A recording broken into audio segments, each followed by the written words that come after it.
what to expect when you're looking for a medical lease. I think there's several key factors to consider when you're looking for medical space to lease. Number one is, are there other medical tenants in the building? Very similar to why car dealerships like to be located all near each other because they attract more customers when they're bunched together. Same thing for medical. People enjoy going to the same building to get their teeth cleaned, their skin looked at, their primary care physician, whatever it might be that you need at the time.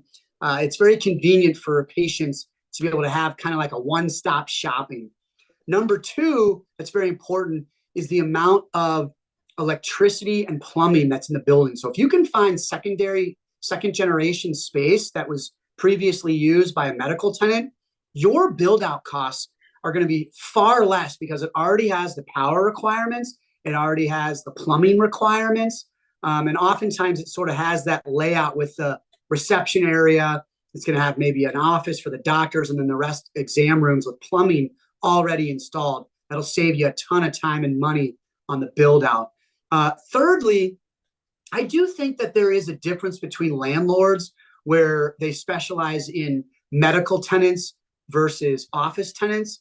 And I think it's important to find those landlords that do understand the more nuanced and specific needs of a medical user versus, say, a professional service firm. They're going to be able to address those needs in a more timely manner. They're going to understand what's going on with the tenant a lot better.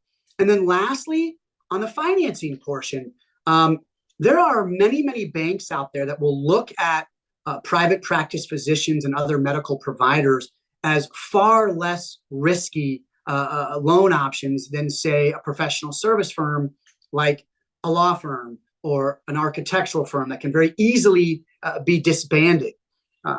So oftentimes when you're looking to get financing to help build out your space as a medical user, you're going to have a lot of opportunities from banks that really love having private practice physicians and doctors as their clients. So you can get great, lower rates, you can get lower security deposits and lower amounts required to securitize those loans.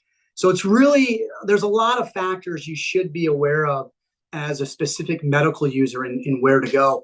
Now, one thing I will point out that is contrary to most physicians' beliefs is that when you're a physician or a doctor, people will travel to their doctor. A lot of physicians we've worked with believe they either need retail space to have a presence for walk-ins. I'll then ask them, well, how many walk-in patients do you get in a typical week, month, year?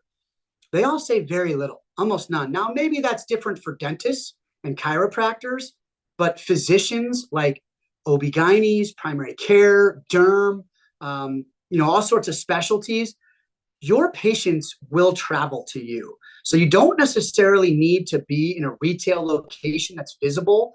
You do want to be somewhat convenient to your patients. They may not drive 50 miles to go see you, but they'll drive 5, 10, 15 miles without question to go see your preferred doctor. So I wouldn't be as concerned with having that street level or visible presence.